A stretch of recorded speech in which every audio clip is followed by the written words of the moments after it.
What's up, folks? I'm Jay. Welcome to Square Pegs. If this is your first time here, I am a retro video game content creator. I do a couple of videos a week where I talk about my favorite retro games as well as some modern stuff. Not gonna lie, I do talk about the Switch and things like that from time to time. But one of the things I do every month is the unboxing from my friends at VGM. And what is VGM? If you don't know, VGM is a monthly subscription service. It's a loot box, basically, where you can get 3, 4, 5, 10, or 20 games sent directly to your front door.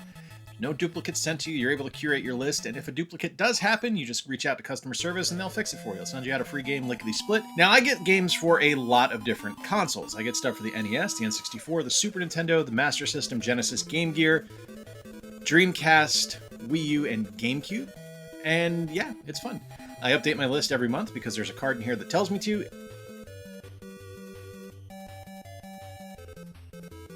And yeah, I find out what's in here. And every month, I unbox this box.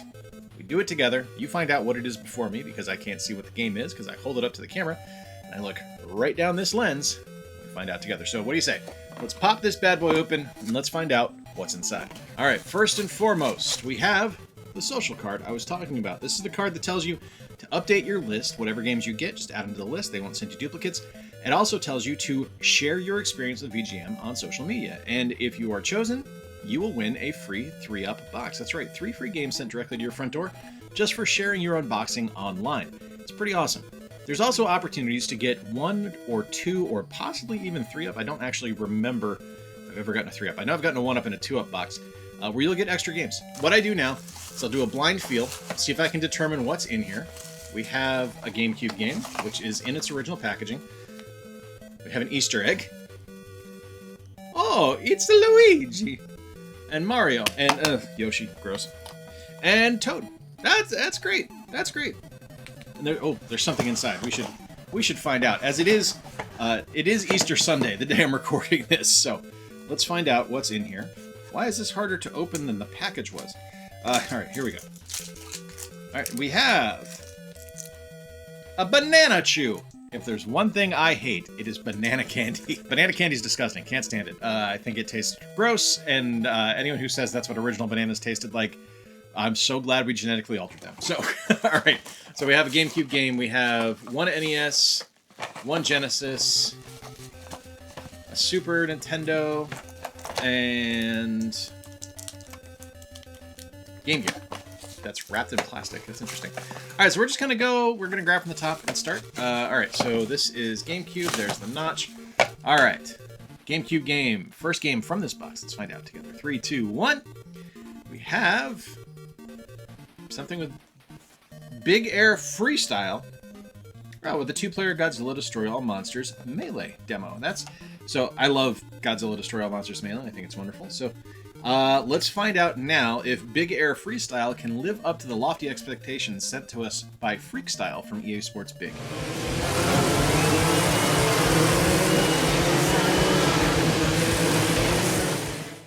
Big Air Freestyle on the GameCube was kind of surprising. I'm not going to lie to you. When I look at it, I didn't expect much. And maybe that's more telling of me than anything because I kind of felt the same way when I reviewed Freakstyle when I did my EA Sports Big ranking video.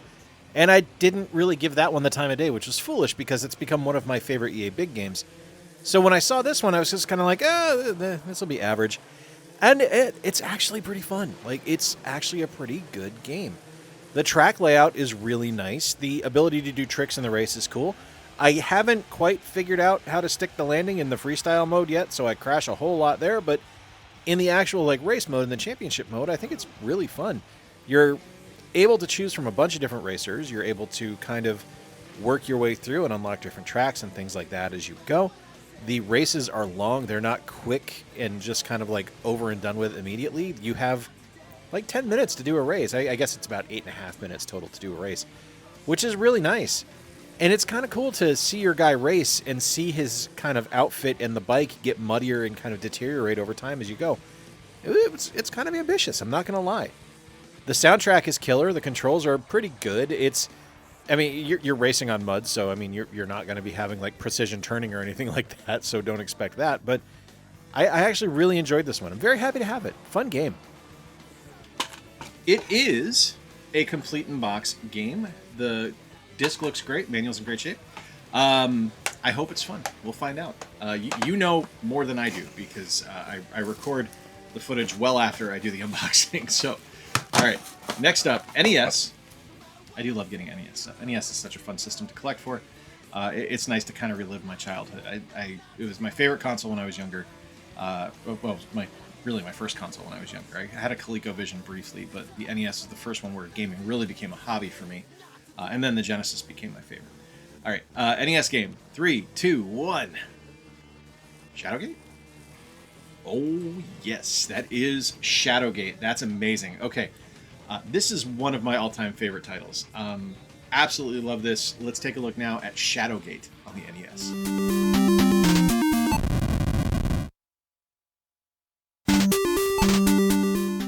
So let's talk Shadowgate. Shadowgate to me is one of those just ultimate signature NES experiences. This was a game I rented over and over and over as a kid. It's one that I thought was just a masterpiece of game design. And going back to it now, some 30 plus years later from the last time I played it on the NES, those feelings remain the same. This game is an absolute masterpiece. Talk about just a fantastic soundtrack, a compelling story that hooks you immediately as you get into game. Fun gameplay mechanics too, where it takes kind of like what I had talked about with Maniac Mansion a couple of weeks ago in one of my previous videos, but it makes it a little bit more accessible and it makes it work a little bit better. And I really, really enjoy that. This game is a solid dungeon crawling adventure game where you need to think a little bit outside the box to be able to proceed and to be able to work your way through the game. And I really, really enjoy it. I think the game looks amazing. I think the graphics for what is shown, like obviously it's not a huge window of like graphical fidelity that's showing off what the game is capable of, but what is shown I think looks incredible.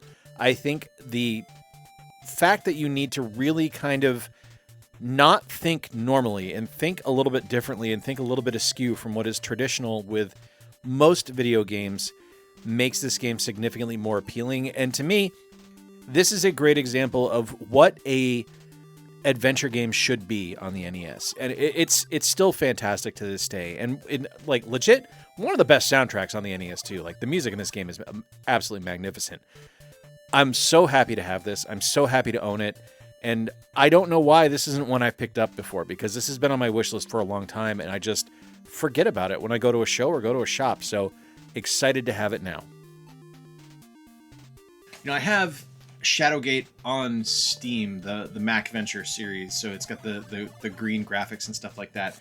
I prefer this one. I mean, it's fine. It's basically the same game, but there's just something about the NES original, man. I loved that game so much when I was younger, and I used to rent it all the time. I never owned it, so this is the first time I've actually ever owned Shadowgate, and that makes me very happy. All right, next we're gonna do... Let's do Game Gear, and then Super, and then Genesis. Just because. Why not? All right, like I said, Game Gear wrapped in plastic. It's in like this little plastic sleeve, so let's find out. 3, 2, 1. Can't tell. Outrun Europa. This is a double. I've already covered this once. We'll talk about it again.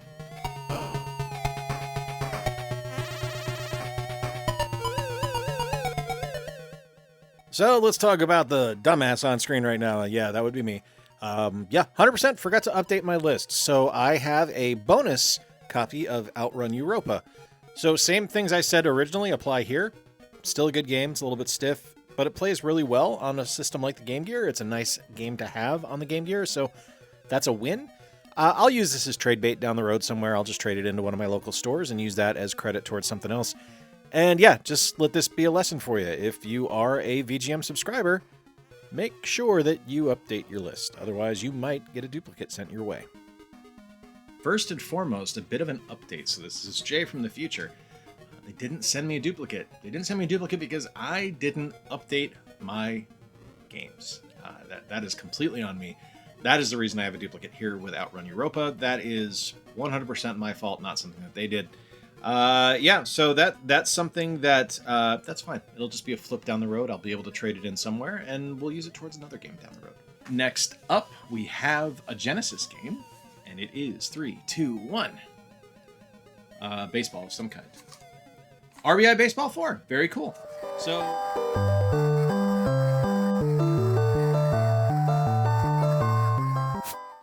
Always ecstatic to get a Sega Genesis game, and always ecstatic to get a baseball game, because baseball is one of my favorite video game sports, and RBI Baseball 4 is really fun. The gameplay is solid. It's got the full roster of Major League Baseball players, which I think is really cool. It looks good. It sounds pretty good. The voice is a little silly, but it's still, it's nice to hear a digitized voice in a game that actually like calls the play as you're going.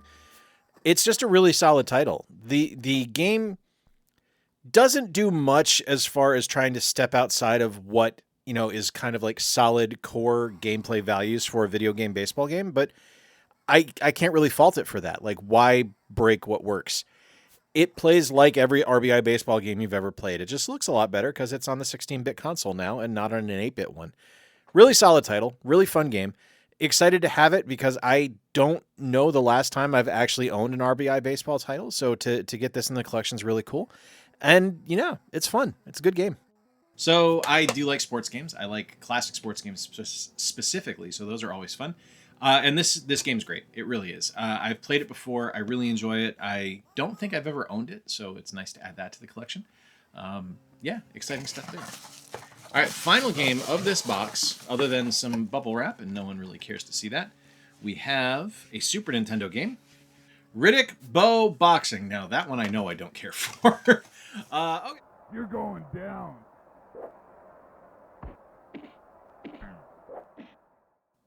Riddick Bowe Boxing. Now, I've played this one in the past, and as I said, I'm not really a big fan of this game, but it's better than I remember it being when I was younger. I did not care for it. I think I just wanted to play Punch-Out at the time, if I'm being honest, so getting something that was a little bit out of left field and not really arcadey enough for me wasn't something that I was going to give the time of day to. Kind of bonus to whoever owned this cartridge before it came to me to have DMX and Ja Rule created as boxers. That was kind of fun to step in the ring as Ja Rule and beat the crap out of some people. But you know what? It's better than I remember. The controls are solid. The gameplay is good. I like the kind of split screen view of showing where your boxer is on the ring while still having that kind of side to side view of doing the actual like boxing combat that way, which I thought was really cool. It's not something I'm necessarily going to play too much, but it's better than I remember. And I think that's probably the nicest thing I can say about it. For something that I was convinced I was going to hate, I actually enjoyed it more than I expected. What's going to happen now? I'm going to step away for a couple minutes. I'm going to add everything up, check the prices out on price charting, find out what the latest kind of like average price sold is via the price charting API, and then I'll be back and let you know if I came out ahead, behind, or if I was right on the money with what I spent this month. I'll be right back. And now, back to He-Man. All right, and I am back, and despite the bummer of Outrun Europa being a dupe, and again, that's on me, not on VGM, I came out right above what I typically pay, including shipping, and that makes me happy. Like, anytime I'm within, I usually say when I'm within $5, I consider that a win. If I'm well below, then I'll actually reach out to them and be like, hey, what's going on here, guys? And if I'm well above, I don't complain at all. And it averages out typically to be right on the money. And that's what happened this month. I think the big winner this month clearly is going to be Shadowgate. Fantastic title. One of the best NES games ever made as far as I'm concerned, and very happy to add it now to my collection. And yeah, I mean, I'm even excited to have RBI Baseball 4, and Outrun Europa can be flipped down the road. Jury's still out on Big Air, and I know the jury is not out on Riddick Bowe Boxing. I don't like that one, but just happy to be able to get this month's series of games. Let me know in the comments down below what game you thought was the best that I received this month. I am willing to bet that the overwhelming victory is going to go to Shadowgate, but I think there's going to be some sleeper hits here for Outrun Europa as well. If you enjoyed today's video, please give it a big thumbs up. The engagement helps the channel out a ton, and if you really enjoyed it, consider subscribing. I'd love to have you stick around. Like I said, I do a couple videos a week, and I do this every month. So if you really enjoyed this one, definitely stick around, because the nonsense just keeps on coming. Until next time, folks, I've been Jay. I appreciate you spending a little bit of time with me. Check out mrgexpo.com if you are in Michigan or anywhere in the Midwest and you want to come to my expo in August. I'd love to have you there. It's going to be here in Kalamazoo. Until next time, remember to play more games, stay square, and take care. I'll talk to you soon.